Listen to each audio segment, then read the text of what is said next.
Hey, what's going on, fam? Welcome to another episode of the Left, Right, Left podcast with your handsome host, Mark R. Chabot, United States Marine Corps retired.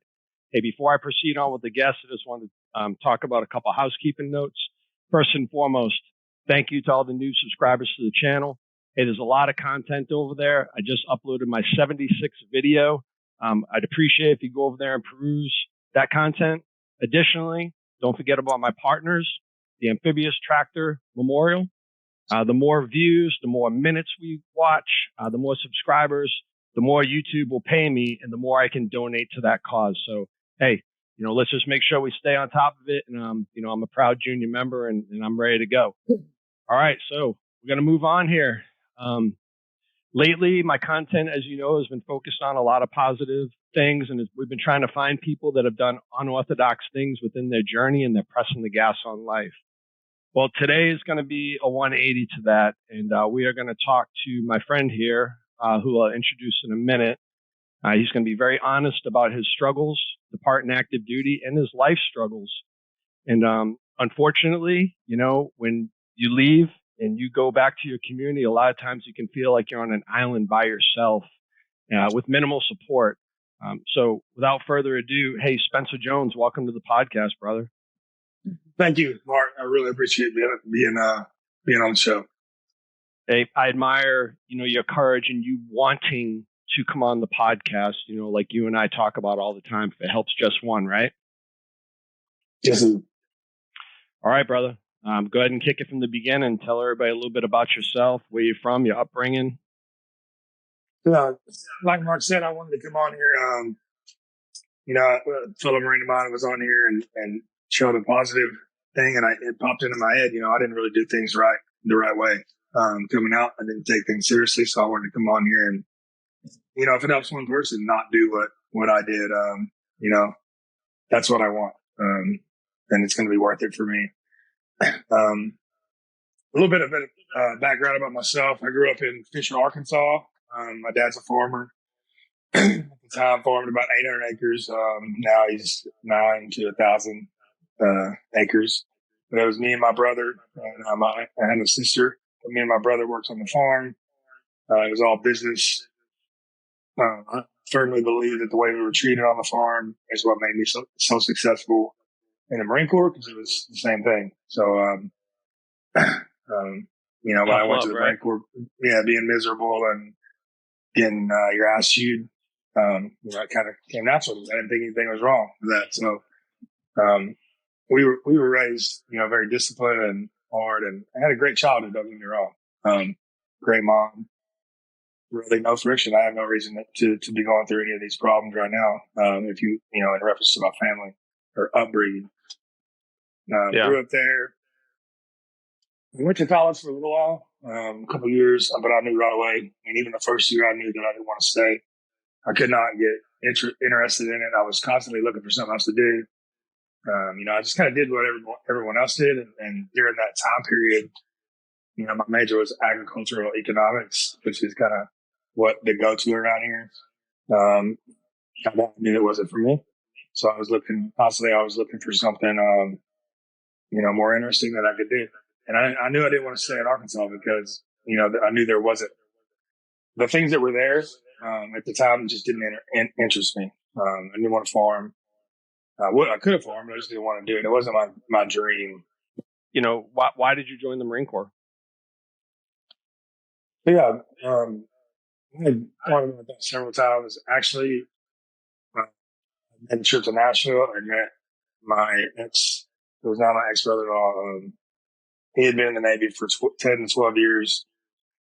He was a surgical tech, but, that kind of turned me on to the military lifestyle. And I started thinking about it, and so I joined in 2001, and this was probably it was New Year's 2000 when I was in Nashville talking to him. I had thought about it a couple of times growing up, but it wasn't something. I didn't play G.I. Joe and do all those things that, some of the guys here knew they wanted to join the Marine Corps and knew they wanted to join the Army, the whole time. It just kind of fell in my lap. And to be honest, I wanted to leave Arkansas for more opportunities, and I wanted to have stable, financial. I wanted to be financially stable. So that's what the recruiters told me, and I believed them, and they were right. And I actually just told someone today, I said, if you join the military, you're never going to have to worry about money. Like, you're not going to get a lot of money, but you're never going to be hungry. You're never going to not have your lights on. You're never going to have to worry about those things that keep people happy. So, yeah, good point. We'll never be rich, but your necessities would be taken care of.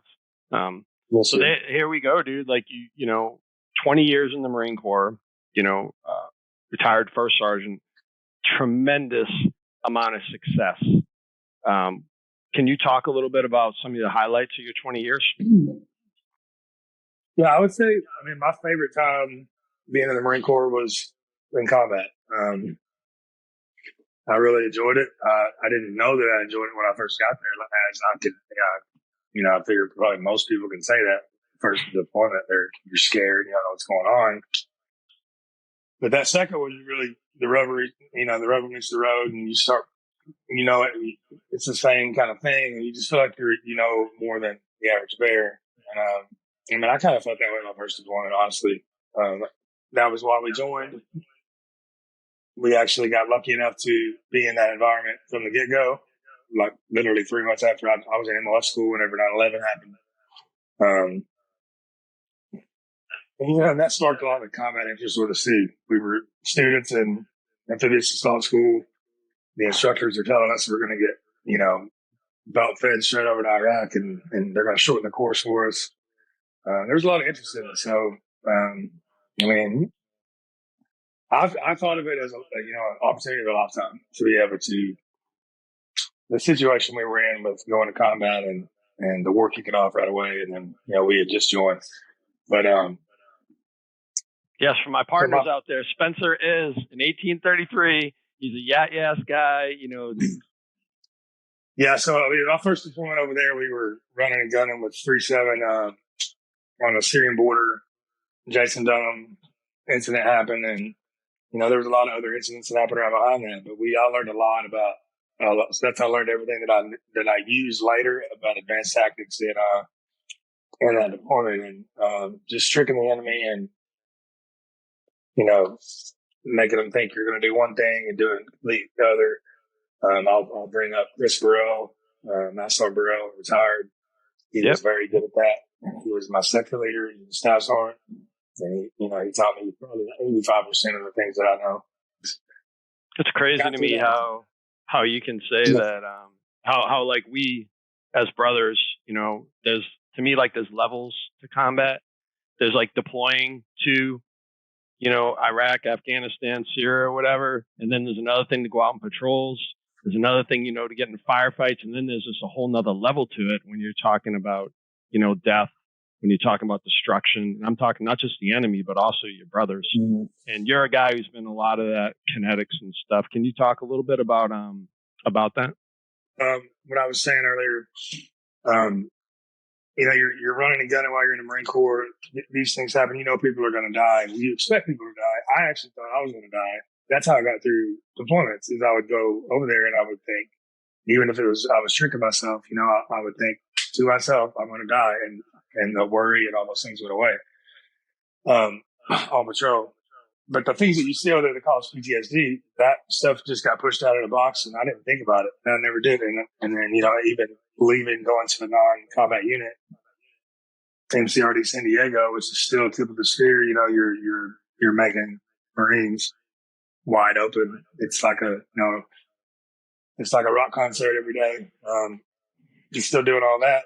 So you're not really thinking about those things. And I thought when I got past that, it was a time-based event, but it wasn't.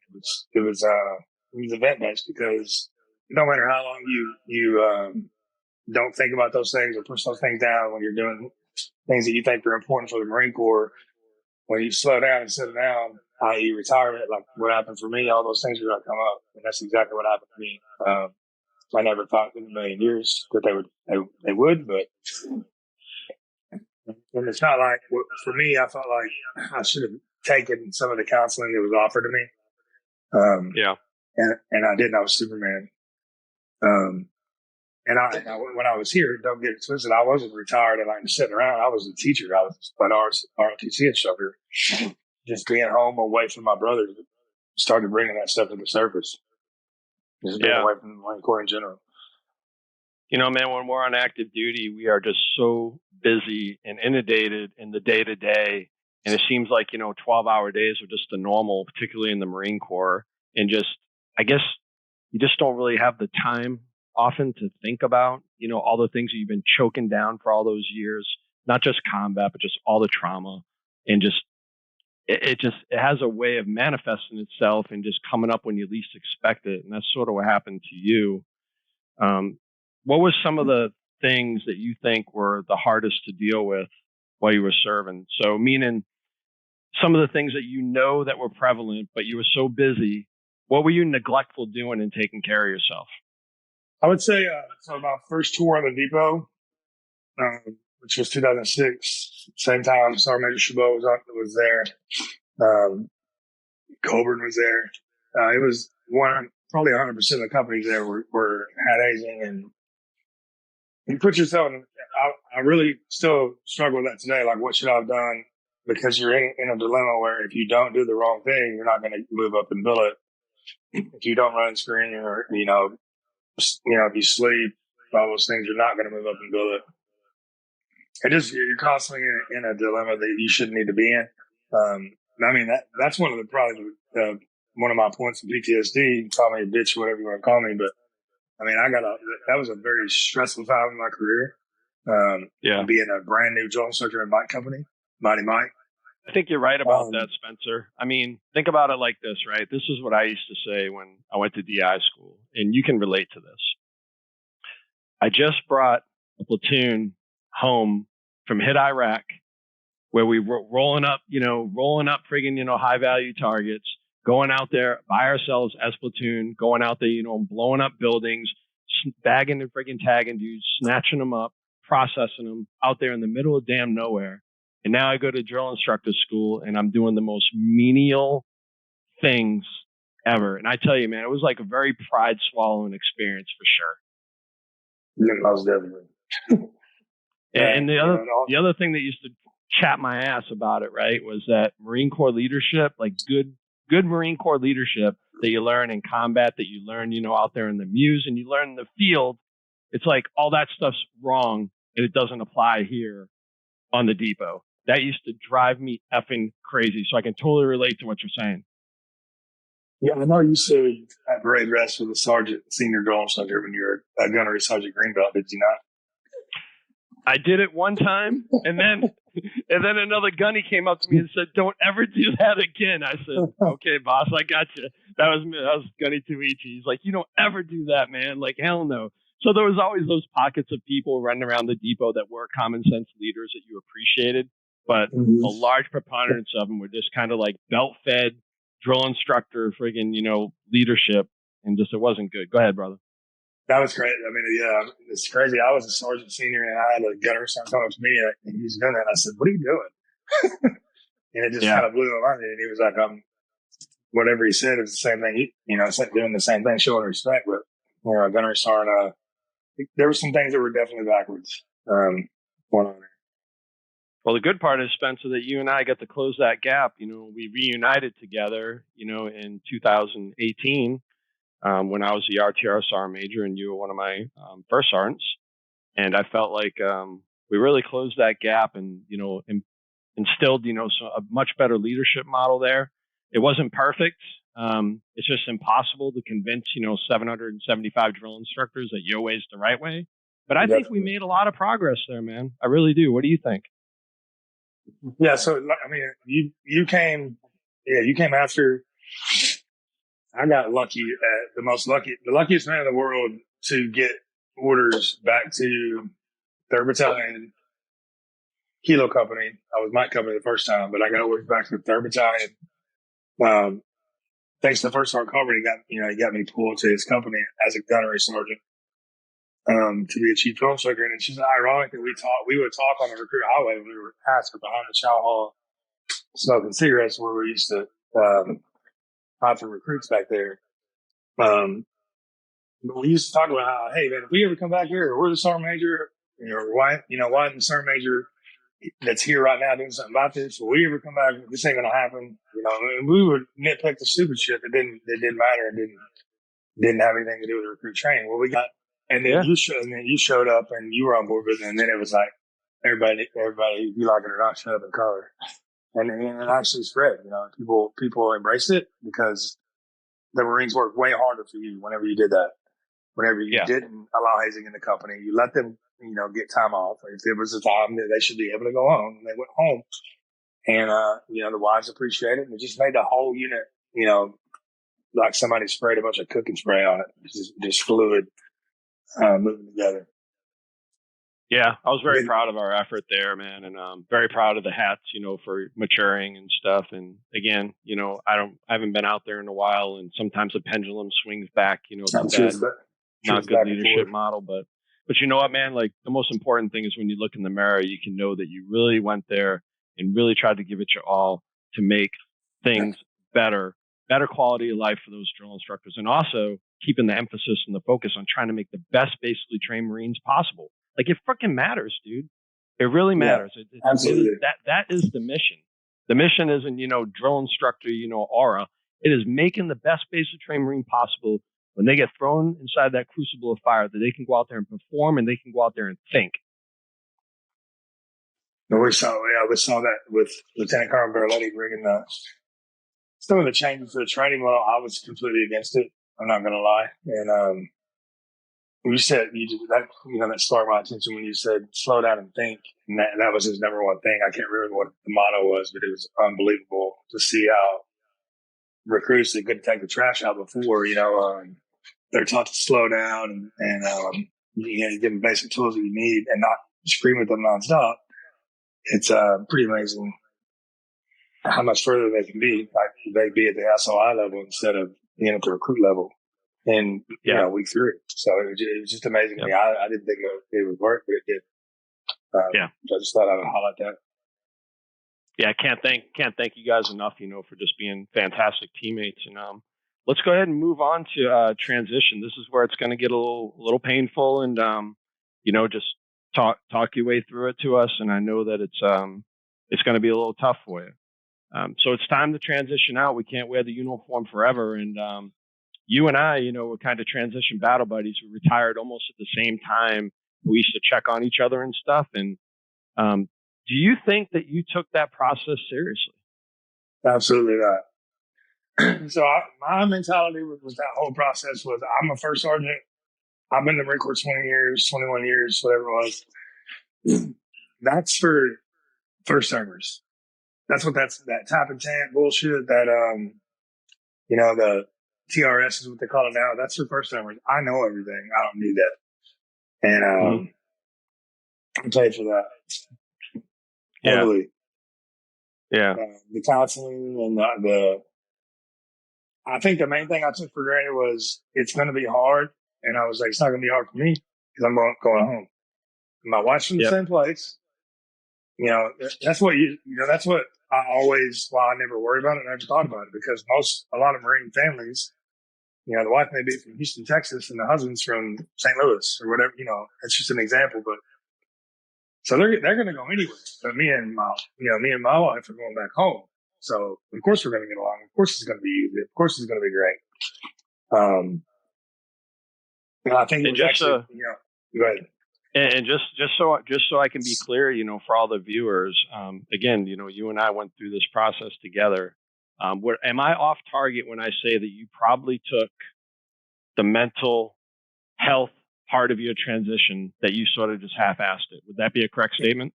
That's absolutely correct. I did. Absolutely correct. I mean, I didn't know how to go. I didn't know how to attack it.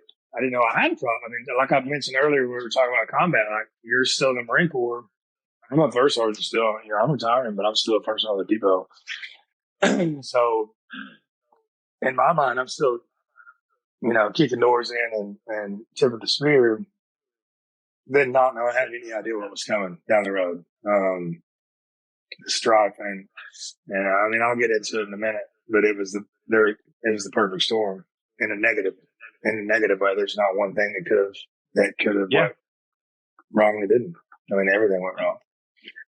Let me just be clear about that. So, let me just be very, very clear with that. You're married, you got a beautiful wife. You get beautiful children. You landed a JROTC job before you even retired, right there where you live. Your financial, I had right? overlap pay. Active duty, I was getting active duty retirement pay and right. ROTC. Yeah, it's crazy. I was like, it's going to be, it's great. All this success. I mean, I guess so. Let's start building towards, like, you get home to Arkansas. Like, what the hell happened? The foundation of my happiness is my wife, and my kids. So I firmly believe that religious on everyone, but Satan had something to do with this, but because it was attacked one by one strategically and surgically, and it shouldn't have been more precise the way it was done. Literally like somebody was doing it to me. But he came back early, so my wife came back 9 months early. I stayed in barracks so I could save money, save BAH. She comes back, lives with her family. That was problem number one, or whatever you want to call it, mistake number one, because she got into a routine of completely different lifestyle, and I thought I actually predicted that happening, but I didn't care because of the money. Makes a lot of sense. Yeah, that's something that I keep myself every day. We had new kids. They all moved back here without me. I'm out of the picture. It's way more complex than a normal deployment would be. Whenever you just you take the man out of the equation, wife stays there. She gets used to living without the man. He comes back into the equation, and there's problems. There was a whole other, a lot more factors going into that scenario. So we started fighting as soon as I got back. I expected it. Wasn't worried about it. I kept my mouth shut a lot. And I feel like she kept her mouth shut a lot, but there was a lot of change that happened from us being apart. I didn't know who I was. Transitioned out of the Marine Corps. I'm a first soldier in the Marine Corps on the depot who is known for being a disciplinarian. I was known for that. But you can't be that way in Arkansas. You can't be that way in any state. And I didn't know how to act. I didn't know how to be. I didn't know where I fit in, but I wasn't worried about that. It was something else I predicted, but it took me a long time to find myself. And I think I'm still doing that today, right now, because the person that I was in the Marine Corps was great, but that doesn't translate to civic. I mean, we didn't think about that. We thought objective. There's an objective. I'm going to kill that. Or I'm going to attack that. I'm going to get that done. And we were taught not to do it in the questioning about it. So I really struggle with that part of it. Mingling back into regular civilian society, you struggled with that a lot, correct? Yes. Yeah. So, and here's the thing, right? So you got some family, tension going on. Things with your job are, they're okay, but you're not quite, finding that love and that passion in that. And let me just ask you straight up the question: how did you start migrating towards the bad crowd? So the entire time I was in the Marine Corps, I felt like, stuff. But at the end, there's going to be a golden, there's going to be a pot of gold. And I guess that's what we get told. That's what we get told. Yeah, exactly. And I believe that. So when I got back here, I was like, where's my shit? Where's my reward? I had a party, was around parties, and it dawned on me. And actually, I thought about it before, but it dawned on me that, I don't have to take urinalysis tests anymore, and I deserve a little cocaine. I haven't done cocaine in 20 years. I've done a little bit of it before I joined. Same thing with the other. But I did 20 years in the Marine Corps, and I deserved it. And a lot of people do the same thing with alcohol, which I don't have a problem with. But it's the same, same addiction. So then I moved on to, cocaine. I'm going to do cocaine every time I see it, every party, and I wasn't at the point where I was buying it yet. And then I migrated over to what I would consider my go-to before I joined the Marine Corps, which was speed, is what we call it. everybody likes to call it the dirty methamphetamine or meth. Right. And say it with a terrible voice. But it speeds you up. That's what we did for sports. You know, we did in high school to play sports. It was accepted back then. It was a completely different thing. It wasn't accepted, but it was accepted a lot more than it is today. But I knew I had to get away from that stuff, and I did without issue. I feel like when I joined the Marine Corps, never thought about it again. But so, you know, in doing that, you know, I'm thinking I didn't do that for 21 years, so I don't have a problem with it. I'm First Sergeant Jones. I'm gonna do this, so I did it, and you know, went on and on to the point where I'm, you know, for me, all the friction that was coming from transition, all those things, all the questions that I had when I did a little bit of speed, I didn't think about any of that stuff. So it was good. You know, that effort thing that we're so good at in combat. You can't do that in garrison. In combat, it's easy to fraud, waste, and abuse. Like, we don't need that. Go, go, go, go, go. You're going. And it was the same thing in my mind. I'd do that, and I'd see these problems that I had. And normally I'd be like, whoa, we need to do I need to fix this one, fix this one, fix this one. And these things are, you know, PTSD, survivor's guilt, which I have. That's my number one problem, survivor's guilt. You know, I don't even know the sergeant major. I don't like until right now, but J.G. Mellowat took my place on deployment without me because I had re-enlisted. So I re-enlisted. I wanted to go. I wanted to stay with problem. And anybody who's in the military knows what I'm talking about. I re-enlisted, so they didn't need to move me. So, but they still needed a number to move. Well, J.G. Mellowat volunteered. If he would have volunteered, even though I re-enlisted, I would have had to go over to that company to fill that bump space. He ended up getting killed by a car bomb. Or actually, yep. Lance Corporal, he took the opportunity to be a crew chief. I was already a crew chief. It was kind of perfect timing for him, but he gets killed by a VBAD. You know, that was me. That was supposed to be me. You'll never change my mind on that. It doesn't matter what you say, what things you want to throw in there. You know, he volunteered. It was his decision. I don't care. That should have been me. So, and there's a bunch of other occasions that stuff happens in where I went wrong, where anyone goes wrong with that. There's still problems. Those problems are still there. So you can do drugs, you can drink, you can, if you're good enough and you have the capability to just not think about those things, which most of us don't, do that. But they're not going to go away.